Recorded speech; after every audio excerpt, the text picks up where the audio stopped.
All right, here we go, back at it again. Episode 11 of The Drop in a house, coming in hot as usual. And this week we are literally coming in hot, MK, because with us today we have a pyrography artist. I hope I'm saying that right, as in working with actual fire, which is awesome. Zachary Aronson from Culver City, California is going to join us in a few minutes. We're going to talk about his process, which is unbelievably unique and just something we've never seen before on any program that we've ever done or ever seen. I am very excited about this, having been a reformed pyromaniac myself as a teenager. We've all gone through those pyromanias. Just about lighting any and everything on fire when I was a kid. See this guy, what he does with it artistically is just absolutely amazing. It's one of the coolest things I think we've ever seen. It is. It's unreal. It's unreal. It is. And we're going to get to that in a few minutes. MK, we are in – this is the final stretch, bro. This is it. We are down to the last couple days. We made it. It was the longest end to the year, I think, ever. Really, it has been. I think, last couple weeks have definitely dragged out, I'd say. MK, I want to applaud you for organizing that awesome parade yesterday. It was a lot of fun. A lot of fun. Yeah, we were able to deliver all of the National Art Honor Society cords and tassels and new finest 2020 versions T-shirts to all of our graduating senior art students. 23 of them in under 2 hours. In under 2 hours, we drove around the entire town. All 5 of the art department teachers at the high school. Was an awesome thing to be a part of. And they loved it. Let them know that their efforts have not gone unnoticed this year. So that was great. Hopefully, things starting. I know New York things are starting to slowly reopen. We're going to talk to Zach in a few minutes about what's going on out there in California. Again, MK, another West Coast artist. We can't get enough. We can't stay out of California, I guess. That's it. We can't stay out of California, no. But we are opening up slowly back here. We had a week off last week because I told MK I had to get my mind wrapped around so many things that have been happening. Craziness. Just craziness going on. And particularly here in my hometown in Merrick, that was trending for all the wrong reasons last week. And I just couldn't take it anymore. And I had to put my foot down. I've been very active on social media, letting people know that's not where I grew up. That's not the environment I grew up in. It's not a place that I want to live like that.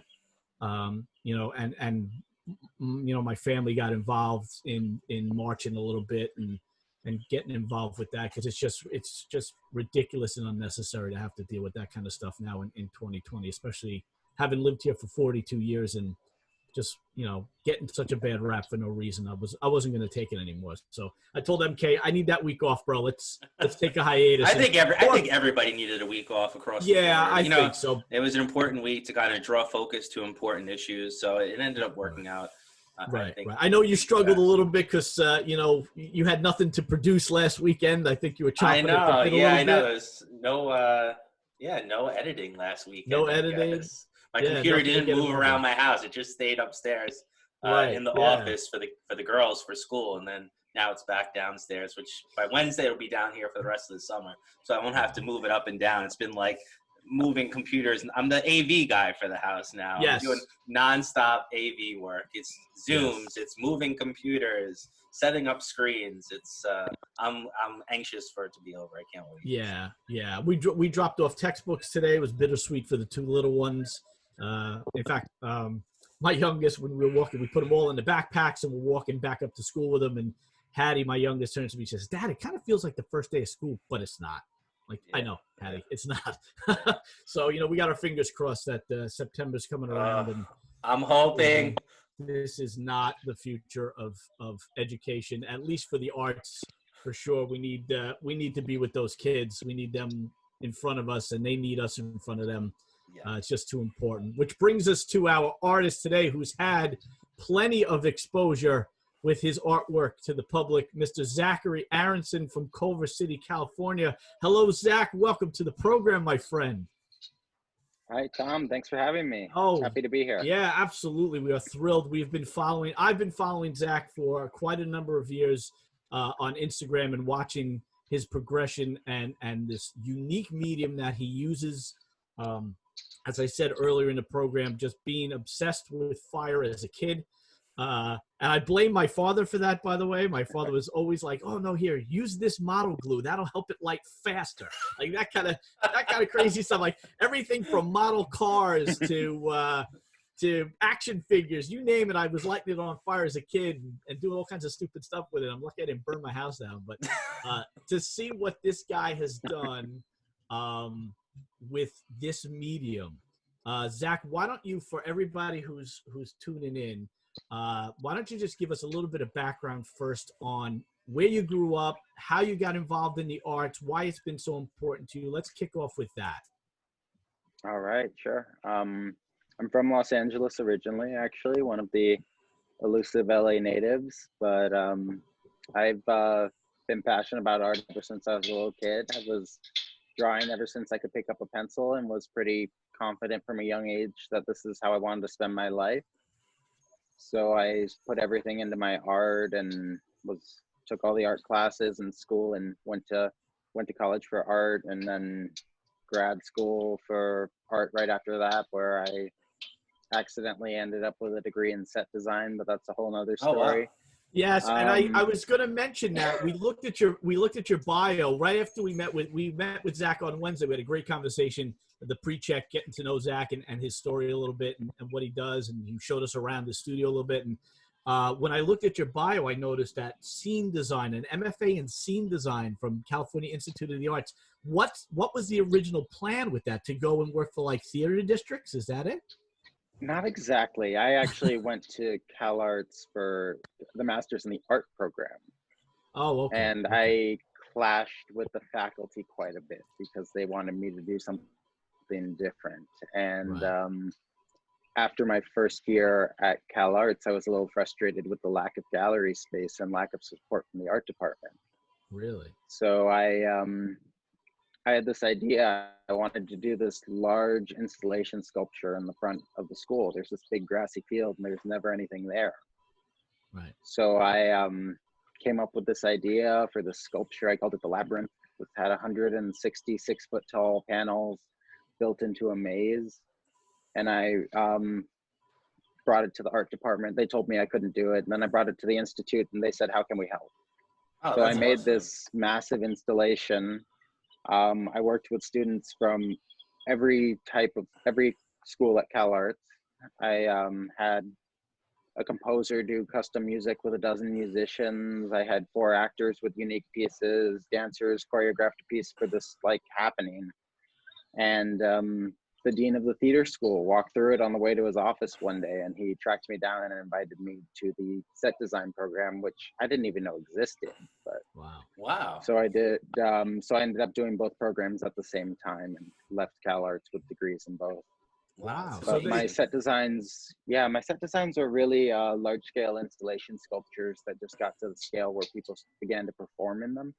Right. So Wow. most of that work, I am working with directors or producers who are familiar with my work and want to collaborate and do something with that, rather than having pre-produced plays that I'm then building a set for. Right. So for our students who are listening, who are, when we get them, Mike and I have 11th and 12th graders. Mike does the advanced placement and I do the senior portfolio classes. And it's at that point in their high school career where they all start thinking seriously if this is what they want to do with their career. And they come to us a lot for advice on majors and minors and double majors and things like that. So how did that program work? Were you technically a double major, or were you just overlapping classes in fine art and set design? How did that work?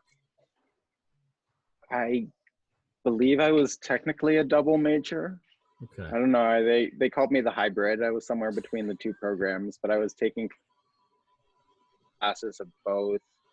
I graduated from the art school before I graduated from the theater school. But while I was in the art school, I ended up taking classes in the theater. So I was able to do both at the same time, but they didn't really complement each other. If that makes any sense. Yeah. And that's why I asked, because it's interesting when we try to explain the types of majors to the students, and a lot of times they'll reach out to the college and say, well, I'm interested in this. And they tell them, well, you have to take X, Y, and Z. And it never seems to correlate with what they're doing. And then they come back to us and say, is this what, should I be taking this class for this major? And, for us, it's like, I guess so. I mean, if that's what they're telling you, then we assume so. So it sounds almost like you wrote your own book. I did. Yes, but also to clarify, that's in grad school. So I did have to do undergrad first, which was a little different. That was slightly a more traditional experience, I think, which is what the next step would be for your students. Right. So your initial undergrad was a BFA in studio practice, correct? Correct. Right. And my question now is, how do we discover fire? No, go ahead. So in my last year of undergrad, I had a drawing class, night drawing class. It was at 7 or 8 o'clock. And this is the one time I forget to bring a sketch pad. I always have a sketch pad with me, even in places I shouldn't, honestly. Right. But I forgot to bring paper. So no one had anything to spare. So I find myself wandering around the art school looking for something to draw on. And I found this scrap piece of wood behind the wood shop at school, and I decided to do a charcoal drawing on it. It was a set of eyes, but on a horizontal panel of wood, and I really liked the result. So I started buying wood panels to draw on. I just started at like Home Depot and just bought wood and did charcoal and tinted graphite drawings on them. Right. And then a few months after I started doing that, I was working on this sculpture for a class, and I was trying to figure out how to do a specific illustration on it. And just due to the texture of the wood, the pencil wasn't picking it up. I don't have the patience for painting. I don't like waiting for things to dry. So I was trying to figure out how to do this illustration I wanted to do on it. And I thought of using a butane torch, kind of like this one, that I had for silversmithing, because I used to make jewelry. Wow. And awesome. I used this torch to burn this silhouette into this wooden sculpture. And I was really pleased with the result. So I started integrating that technique into my drawings on wood, Really? Mostly just for backgrounds for black areas and so forth and so on. And I started doing that more and more. And eventually I just stopped using pencils and realized I could do everything I needed to do with a blowtorch. And now I'm able to achieve levels of detail that I wouldn't have thought of as physically possible when I first started. Right. Yeah, right. the detail is amazing. The scale of the pieces too is it's incredible. Yeah, we were talking about that on Wednesday, and we had said that looking at these pieces, online, they do have, and MK had brought it up, they do have this very almost like a laser etched quality to them. They're so exact and so detailed that they look like they're done mechanically, but everything that Zach has done is with a handheld butane or blowtorch that he utilizes like a drawing tool. Is correct, right? Correct, yes. I mean, it's mind-blowing, the fact that you're able to achieve this almost mechanical quality with something as relatively simple sounding as a handheld. Can you hold up the butane torch again so our viewers can see what it looks like? I used a couple different sizes. I use one like this for, I don't know if you can see the flame, for detail work, smaller parts, sharp lines. Right. Something like this is used for shading larger areas and even larger shading. I'll use a flame like this. Right. And then I've recently worked my way up to this, but that's a whole nother. Yeah, we saw that in action on Wednesday. We were both like, holy cow, that's crazy. So it's almost like an artist who has, like you referenced, using charcoal. It's almost like having a set of different types of charcoal pencils. Yeah, like from H to B to 6B. Right. Yeah, Right. It's essentially, that's the same kind of idea you're working with? Exactly. I mean, these are technically charcoal drawings by the time I'm finished with them. I'm just creating the charcoal. It's like a transformative process. So instead of adding a new material to the wood, I'm just altering what's already there, and in that process, creating the charcoal drawing. Right, exactly. And we were just talking about it just prior to going live, that there also, we never even thought of it on Wednesday talking, but you do have to prep it and then seal it when it's done, because if you don't do anything, what happens to all of that burnt ash?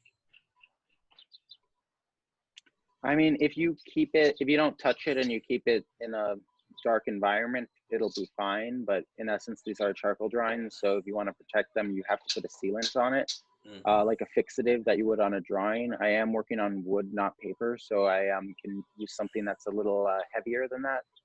So I tend to use a polyurethane spray, which is essentially a workable fixative to seal the drawings. And I've started experimenting with other sealants like beeswax, most notably, which has a similar effect, but I can only use that and wipe on polyurethane on ones that are purely burnt, because if there is ash on the wood panel, any contact will leave marks like fingerprints or smudges in the piece. So pieces like that need to be sprayed first to settle everything on the surface.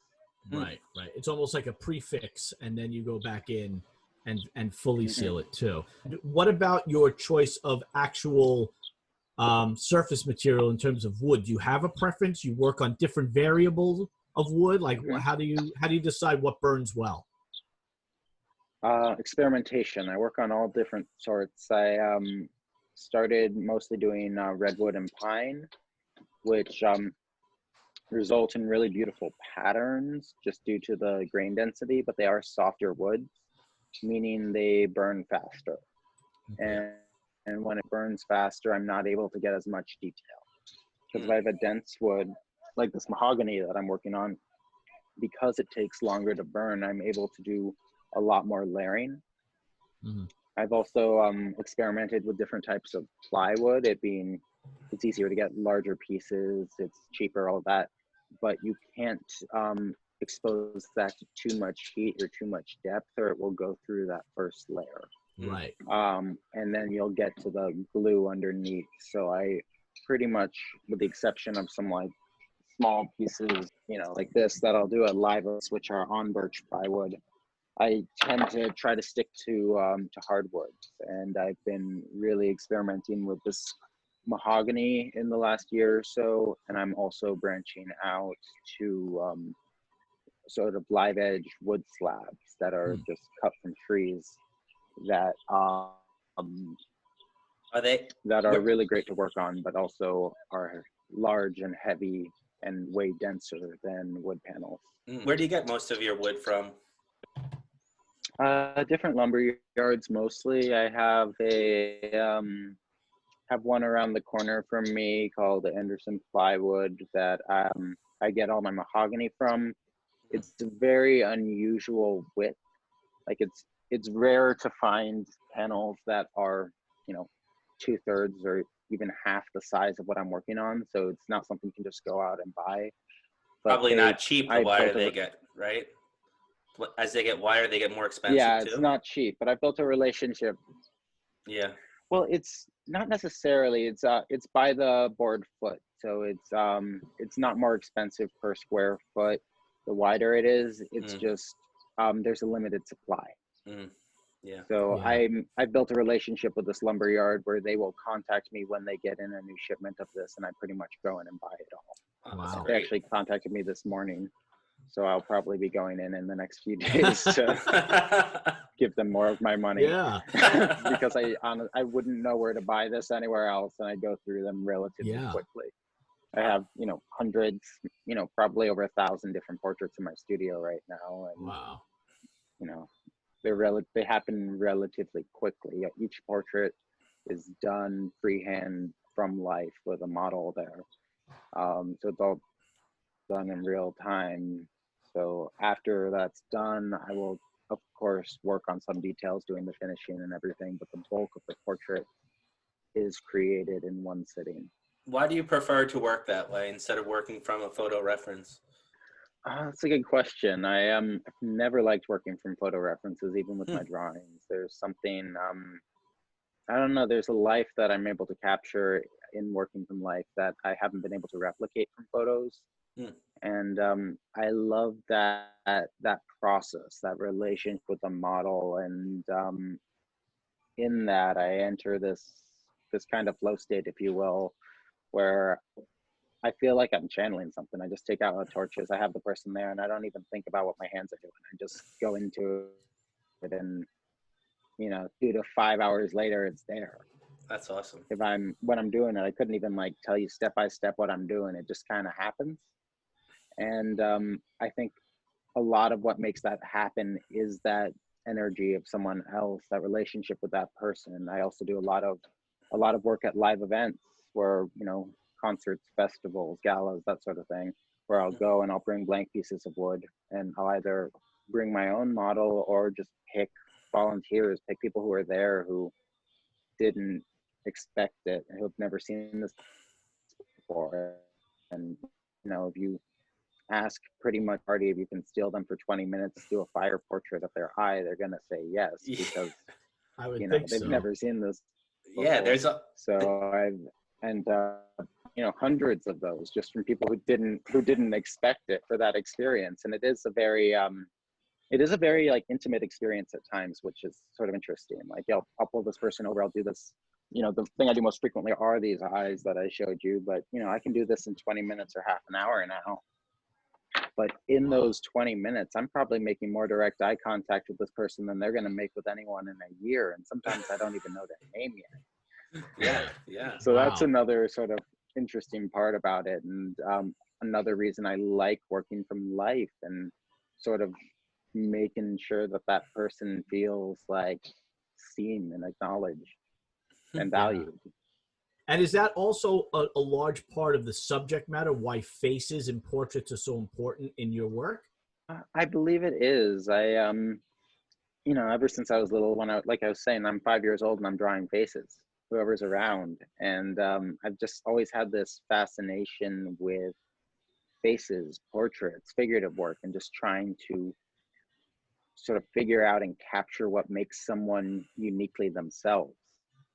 And I can do any sort of imagery I wanted to, but that's always been what motivates me and inspires me. And honestly, up until this year, if you asked me what motivated me to be an artist, to make art, I would have said it was this impulse to create, this something I needed to get out. And I've realized now, I think post or in quarantine, that's not all of it. It's also that social aspect and that wanting to share my creative energy and that passion with those around me. Right.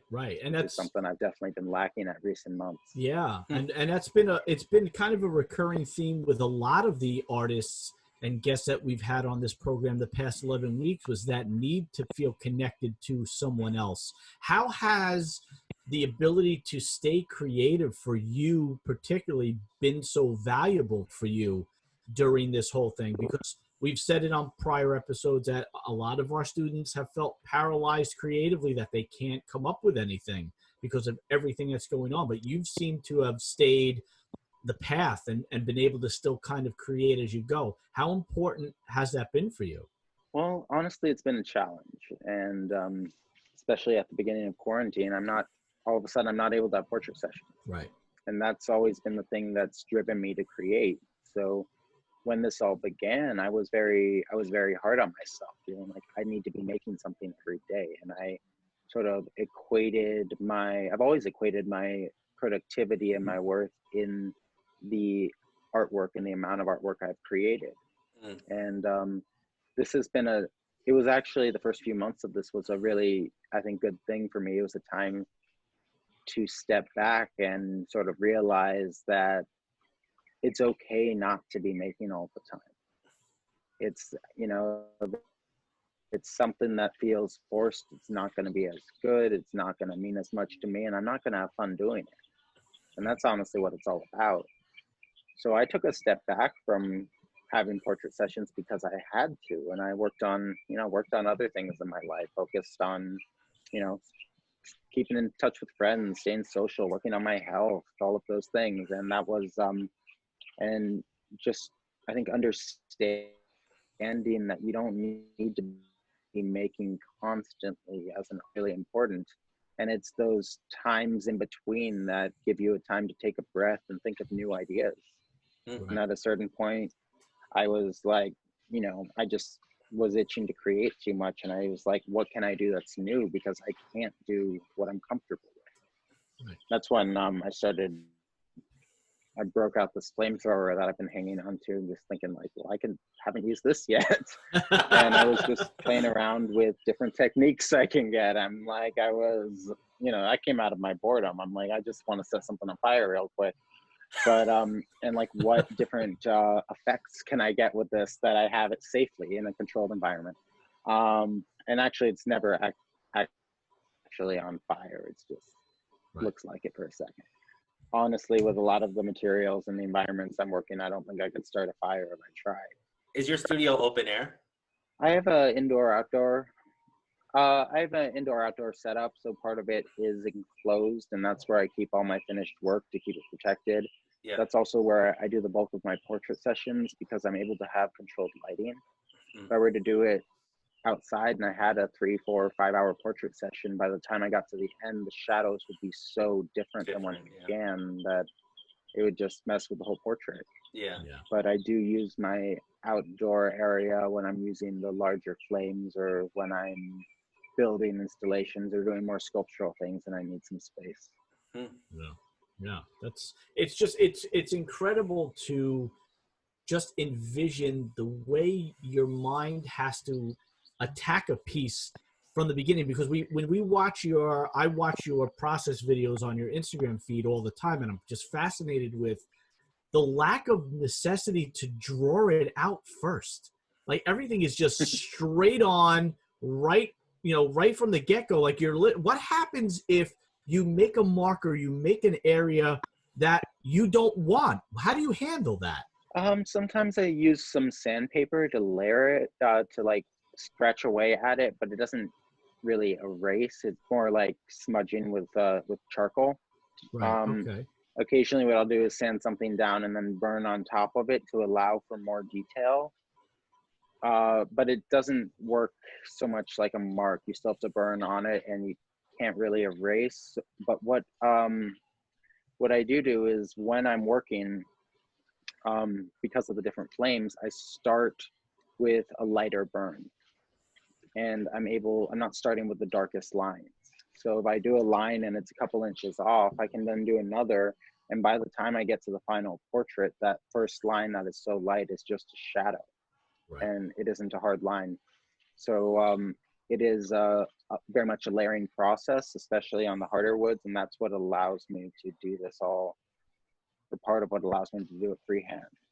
I sort of look at, when the model comes, that's generally when I will select the piece of wood, and I look at the wood grain and I use that to sort of overlay their face in my mind. And I see a part of the grain that I'm thinking that might be a nose or a nostril, or that might be an eye socket or something like that.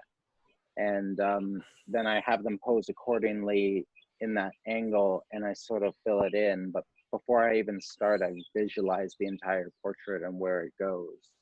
And at this point, having done thousands of portraits, I'm sort of familiar enough with the proportions and the medium to know that it's going to be okay. But I just try not to overthink it. So like the wood in a way, and the texture of the wood that you choose almost determines the composition in a way. Oh, absolutely. All the compositions are based around the wood grain. That's awesome. I find it fascinating with your, it's like a modern version of, when I've read so much about one of my favorite artists of all time, Michelangelo, and he always believed that he was just revealing what the stone had hidden for him. Yeah. And it sounds like to me you're the modern version with wood. Like whatever is, it's already in the wood. You're just bringing it to the surface. Is that how you feel? That's exactly how I feel. Yeah, Michelangelo said, "I saw the angel in the marble, and I carved until I set him free." It's always been one of my favorite quotes. I also relate to that in my sculptural work. I do stone carving as well, and Right. always thought of that in doing that. But I definitely relate to that in my work. Yeah. So you feel almost like more like you're the conduit between what the wood is trying to say, and you just help it bring it out. That's exactly right. I always sort of thought of myself as a collaborator with nature, just sort of picking up where she left off. Yeah, I mean, it's great for our students to hear that kind of message, because so many of them want to dictate everything that a material does from their point of view. And a lot of them have a lot of reservations about releasing their control over, especially when we deal with things like watercolor or oil pastel, or, things that have quote unquote a life of their own at times. A lot of our kids come in so highly structured and so, for lack of a better term, tense about using things, that they're afraid to let things just happen because they're going to quote unquote make a mistake. So have you always been like that, like even drawing and painting, or did that take time for you to, come to terms with? How did that evolve, that philosophy for you? I used to struggle with that as well when I was younger and doing classes in high school and everything. I wanted to have total control of it, and I had this idea of what I was making, and this I wanted to sort of create this masterpiece and this perfect it and not have anything mess with that. I think what really changed that for me is when I started working with organic material. I've found that my best ideas come from those adaptions, from having to innovate, having to create in a way that I hadn't anticipated. And then I'm gonna, come up with this cool technique, and then I'll explore that, dive into that, and do it intentionally on future projects. So my whole process developing pyrography has been just a series of random experiments. And I'm thinking, hey, that's cool. What happens if I push this further? What happens if I do this? If I try a different wood, a different flame, a different any of that? And that's really how I've developed this whole technique and have created this ability to make such realistic portraits and have such detail in my work. It all started from mistakes and accidents. Yeah, and it's such an important message for our students to hear, that it's okay to experiment, and it's okay to fail at an experiment, and it sometimes will inform you on how to move in a different direction. And it reminds me a lot of when I was in high school. I had an art teacher who just really opened my eyes to everything. I owe everything about my art career in particular, I owe to him. And he always used to say, there are no mistakes, there are only opportunities. And that philosophy has always stuck in my head, that one door potentially closes on a material doesn't mean that it doesn't open up somewhere else down the line for you to try something else with that, even if it means leaving it for a while and then coming back to it. Has that ever happened to you, where you've had to put everything down and say, I need a break from this, let me try something else, and then I'll come back?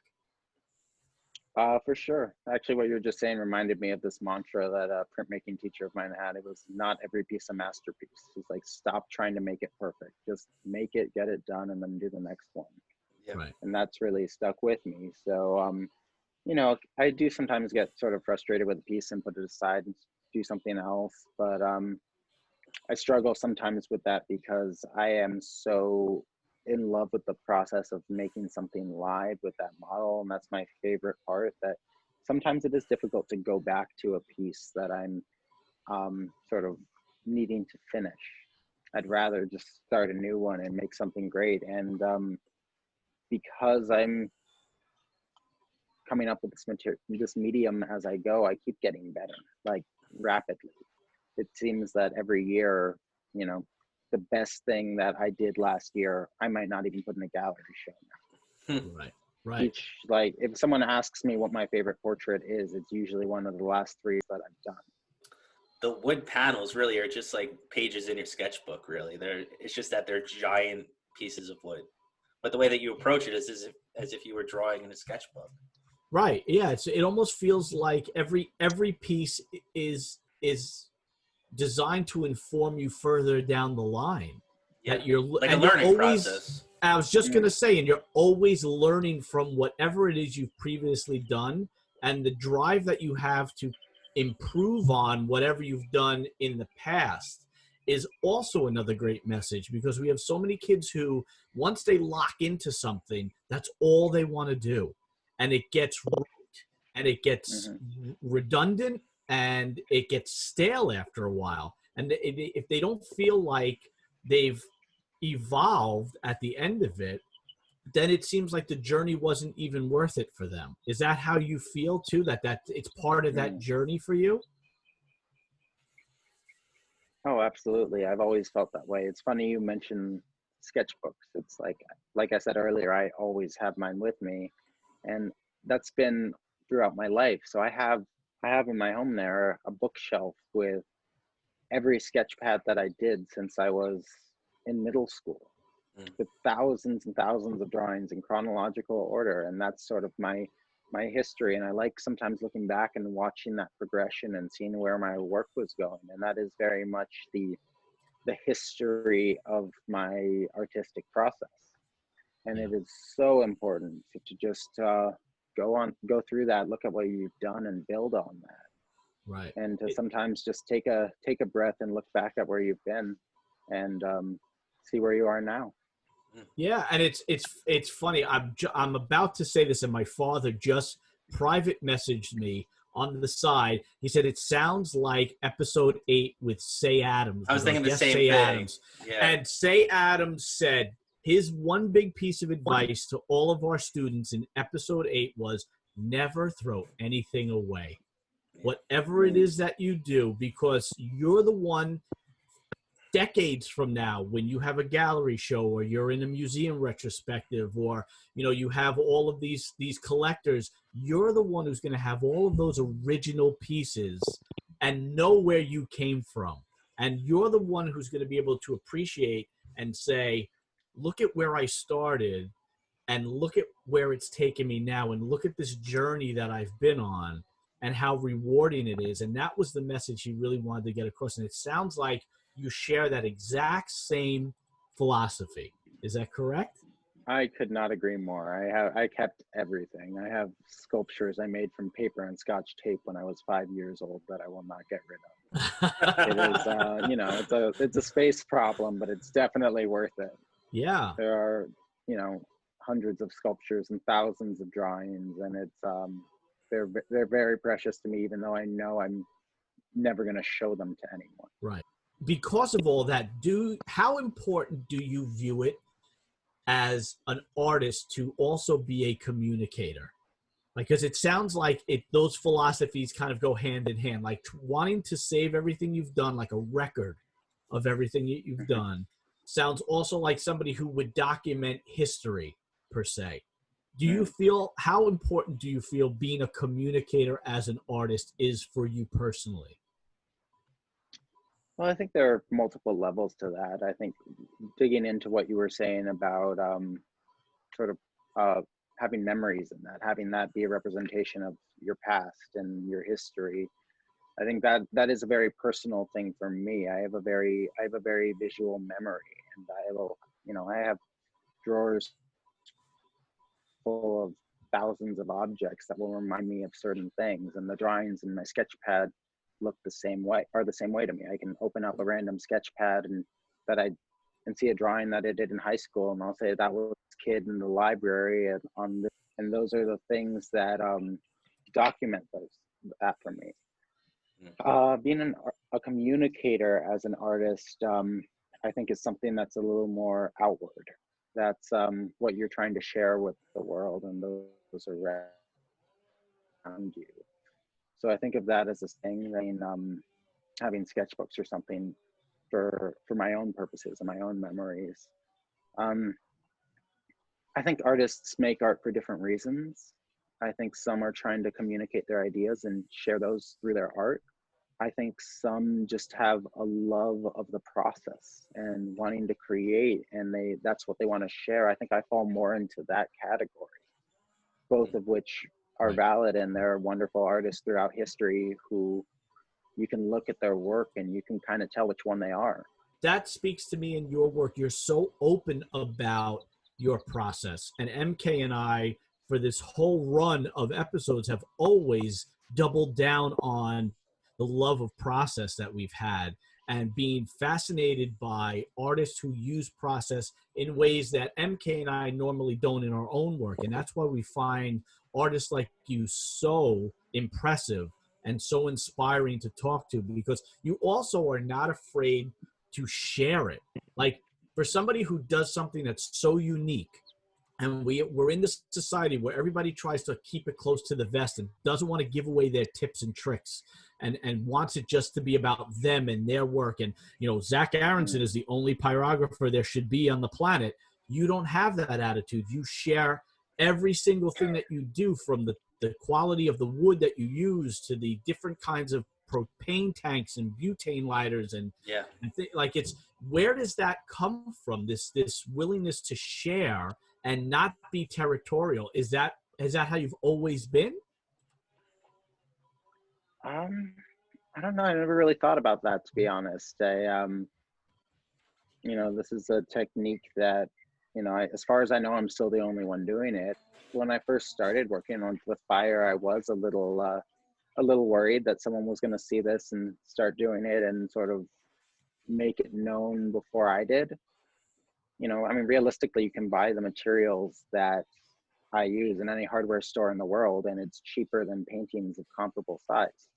Right. You know, so it's a very accessible medium. But at this point, I've sort of dove so far into what I've done, and I've also, you know, it's been well documented enough that I'm not really worried about that need to be the first one. You know, Right. not really. That's not what it's all about. And I think it all sort of, I guess, started when I became a performance artist, which also happened by accident. Someone just saw me working in my studio and asked if I could do it at their event, and there I was, and people just like gravitate towards it. Yeah. And they love seeing the process, and I love sharing that with them. It's so performance based, you know. It works so well for today with Instagram, and you know, I think people see it and they just get hooked on it, you know? I think it also draws, I think there's an element of it too that a lot of people would never try it to begin with. I think there is an intimidation factor with watching it. As much as you say, you know, at this point it becomes second nature to you, so many people don't have that first step to take that leap and say, hey, I'm going to mess around with this butane lighter and see if I can make a portrait with it. I think there's just too much involved with, well, this could go wrong, or this could go wrong, or what if I light myself on fire? Or, like, there's just too much of an intimidation factor where you kind of strip that away and make it seem so accessible, which is why I can imagine you in a street fair or at a festival or something, and everybody, as soon as like somebody says, oh, Zachary Aronson's going to start a piece, whatever everyone else is doing, they just leave and move towards. It's like being at Disney World and hearing the parade is coming down the street, and everybody leaves the rides because everybody wants to see the parade. That, like, Zachary Aronson's performance is the Disney World parade for sure. I mean, yeah, just to get that attention, all you need is that flame that one time, just that big one that you have. That'll get everybody drawn in. Oh yeah, or just this one does fire off. you know? But I think that's such a huge part of the appeal of what you do, and the fact that you are also personally so approachable about talking to you about it. Like, how often do you have to stop what you're doing during the performance, and do you take questions? Do you comment to what you do? Do you narrate as you go? How does that work? Oh, I'm usually talking during the performances, usually with the model, also people coming by. There's generally a conversation happening because, you know, like I said, when I'm working, I'm not thinking about it. My hands are just kind of doing their own thing, and I don't know what they're going to do next. So, you know, my mind's there to have a conversation and answer questions or whatever anyone, you know, whatever anyone asks. I'm just there because my body's doing its own thing. So I won't won't usually just like stop what I'm doing to have a conversation. I just keep going. Right. And now that's going to segue into, because I know everybody who's going to be tuning in is curious to see this. Zach has agreed to do a little quick demo with a smaller piece of wood that he has with him right there. He's got a couple of torches.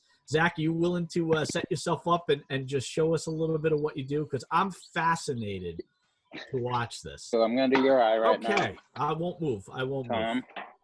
All right. Not going to be as detailed as a lot because I can't see so much, but here we go.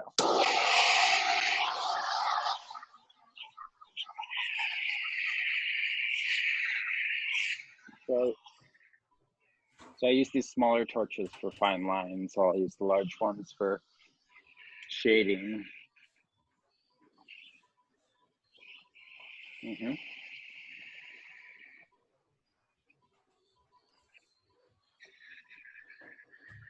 Then once I have these hard lines, I'll go in with the other torches to get smoother textures. So like on top of your eyelid here.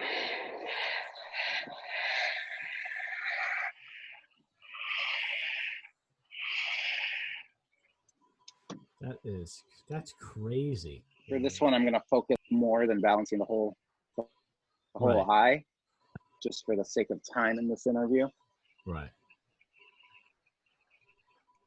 I have to have a very steady hand. You know, it's all about the size of the flame, how close it is to the wood, the angle, and how fast I move it. And it's this perfect combination of those things. And it's, you know, very, very intuitive at this point. So not a whole lot of thought goes into it anymore.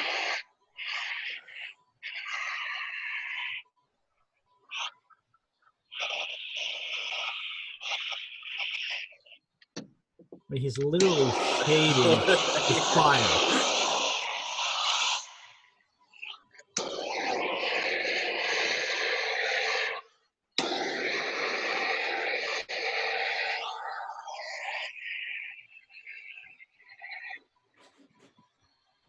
MK, I think we have discovered another alien. I agree. It's fascinating. You can see it hooks you. You got to watch it. I mean, it does. I'm sure too. Like it's so visual. I'm like the sound that the different torches make is amazing. And then also, I guess if he's there, I mean, it has to smell like some type of wood burning. Everyone always comments on how good it smells, especially some of the hardwoods. It's incredible to watch the amount of control that he has. Absolutely. And the way he's methodically building it up. It's so classical in approach. Like MK and I talk so much about general to specific and working light to dark. And everything you can see that Zach is doing is grounded in traditional classical approaching artwork. Like he's building up. It's almost like you started with an underpainting and are building on top of that underpainting. It's just a fantastic process to watch. It could be used as an underpainting too. Yeah. You know, if you ever wanted to paint on top, you know. Right. Zach, have you ever thought about using like a dye or something that like a stain, like a colored stain or a mix that you could add over it? I've thought about it and I've experimented with that a little bit, but I'm really sort of drawn to the primal nature of this medium and rather fond of the idea that it's just fire. You know, I think that purity of the element really adds to it and makes it feel a little more visceral, a little more raw. And I think that's one of my favorite things about this medium. And I worry that some of that would be lost. Right. With that said, I would still like to. I think I will experiment with more colors. I just want to see if I can achieve them also with traditional elements. Right. or It's almost like chemicals where the fire is creating color. Yes, it's almost like you feel like the color would be too gimmicky, and you don't want it to come across as being forced. Exactly. Right. Yeah, I don't want to do color for the sake of color, and at this point I feel like it might take away a little from what I enjoy so much about this medium. Right. But it could be a nice additional aspect too, and I think I will get to a point where I'm integrating more color into some of my work for certain series. And it's surprising to me that it wasn't considered as soon, based on what you've said about how you enjoy the progression of the medium, how you like to push it further. At what point does it feel? At what point does it feel like, or does it feel like you can? That's incredible. Unreal. That's crazy. At what point do you feel like you've reached like the apex of what you're doing, and it's time to try something different? When does that hit you? It hasn't happened yet. I thought it did a couple times, and I thought this is as far as I go with fire, and then I do a few more, and it gets better. Right. So I think my plan is to keep pushing until I'm not getting better anymore. Right. And then maybe continuing to expand. I don't think this isn't what I'm going to spend. Well, this specifically isn't what I'm going to spend my whole career doing. I definitely want to branch out, especially more sculpturally.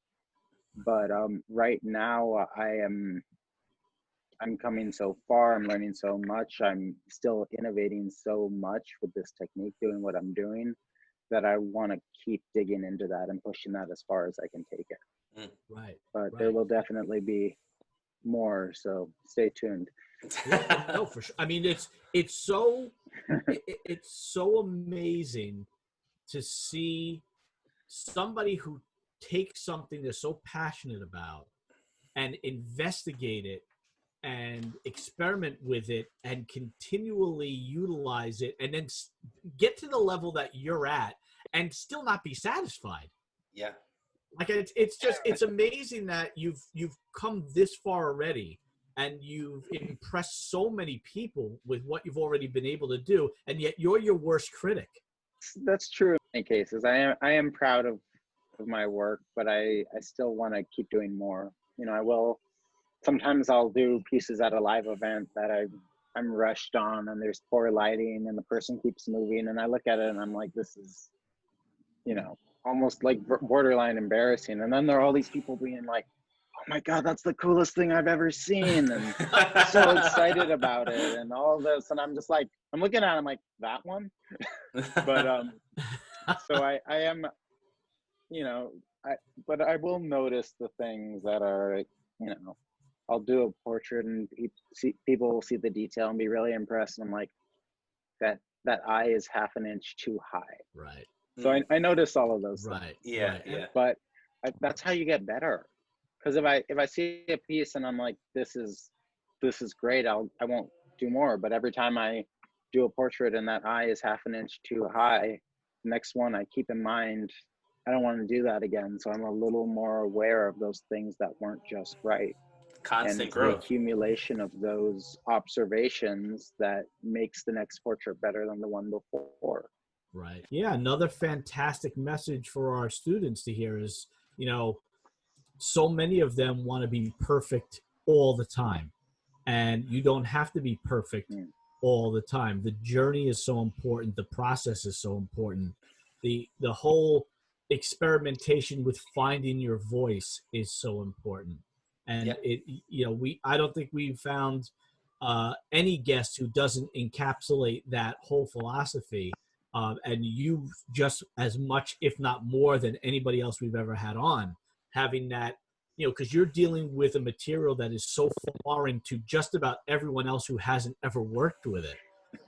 I mean, you have so many opportunities to do it incorrectly or not realize how to do it the right way, and yet you've persevered with it and stayed with it and taught yourself how to improve, and you keep moving forward and moving forward and moving forward. And it's just such a great example for our students to see, right, MK? Absolutely. Yeah. I love it. I mean, this whole year with my AP students with the sustained investigation, all his work is his sustained investigation. You know, you've basically created this medium and are researching how to get the best results. And you could see it when you talk, and your excitement when you pick up the torches and you show us, like, you could see all that learning that you've done along the way with the piece. And that, I find that, like, I think that's why I connect to it so well. I love that. I love seeing that. I love seeing that your passion for your materials and, you know, your want to grow more and to kind of research it more. I could tell, like, next year, the year after, like, yeah, your work is going to look different, but it's going to evolve so much from, you know, piece to piece, which is awesome. Yeah. Yeah. And it's just a fascinating view of his mind as an artist. Yeah. Like, Zach, you can absolutely see your mental progression and growth as an artist in each piece as it's done. And right, MK? You were gonna say something. What's interesting too about it, and I've been thinking, like, when I saw you with the blowtorch, and I'm like, oh, well, he could probably use, like, regular wood burning materials, but, like, I can see the way that you talk, like, you love the flame. It's not like you could, like, brand the wood, but you love the flame. It's like you're so connected to your process. I do. I think it goes back to what we were talking about wanting to have control. And I think, you know, when you Google pyrography, what you're going to see is electric bits, wood burning bits that are done for very small work, actually. And I have one. I experimented for a minute, but I don't really like it because it fights with nature. It fights with the wood. It goes against the grain. Yeah. And I think one of the things that is so great about my work is how organic it is and how the lines merge with the wood grain. And I use the hard lines of the grain as hard lines in the portrait. Yeah. So I think the uncertainty of the flame and the, you know, the willingness and, you know, knowing that you have to surrender to an element that can't be controlled is part of what I love so much about my work. I also really like the idea of creating something with a traditionally destructive element and repurposing that to make art. Yeah. And it really is, it's communicating on so many levels too. It really does. It goes well beyond just the aesthetic value of them looking amazing. There's so much more in-depth philosophically to the work that if you didn't have a chance to watch you make it, or you didn't have a chance to discuss it with you as you made it, a lot of people wouldn't get that. They'd be like, oh, that's really cool. That's a portrait. Awesome. But when you sit down and get a chance to discuss it with you, how deep, meaningful, and important it is to you, I think that makes it so much more valuable to everybody else who sees it. We have guess who has a question, MK? Co-host, unofficial co-host number 3. All right, here we go. Love your work. It's unbelievable. I was just wondering if you were experimenting with anything new, trying anything lately. I am. The latest experiments have been with overburning. I've been taking this flamethrower and creating ash on top of the burnings, which adds another element, allows for more highlights. I'm also experimenting with what happens if I go past black. What are the different textures I can get, the different shines? If I burn something enough, it crackles and it creates this this texture like you'll see in firewood, and seeing if I can make something like that permanent and stable.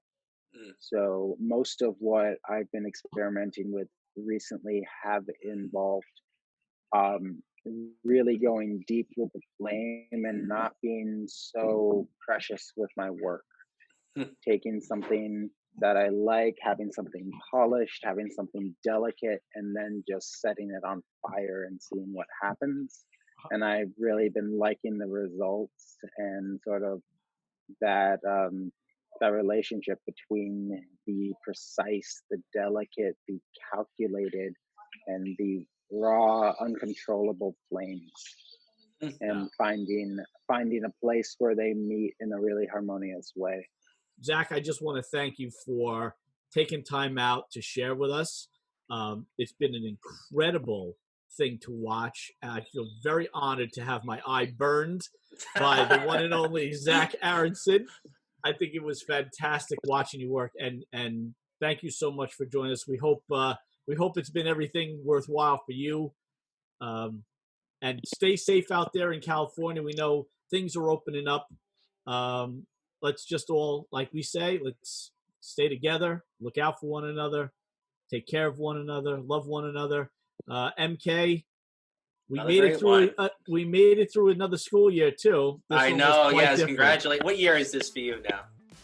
What year is it? It feels like year 1000, but it's actually year 23. I think 12, probably 12 probably me, probably the most stressful. I think I've never felt like I've worked a day in my life except the last 3 months. Yeah, I agree. For sure. But I think this was a fantastic escape for me. Having Zach on has been a wonderful experience. Zach, thanks so much. Thank you, Take Zach. care of everything, and we will absolutely. Thank you so much for having me. We'll definitely be watching you in the future, my friend. Take care. Appreciate that. You too. Be safe in New York. We will. Thank you. Thank you, everybody. Thank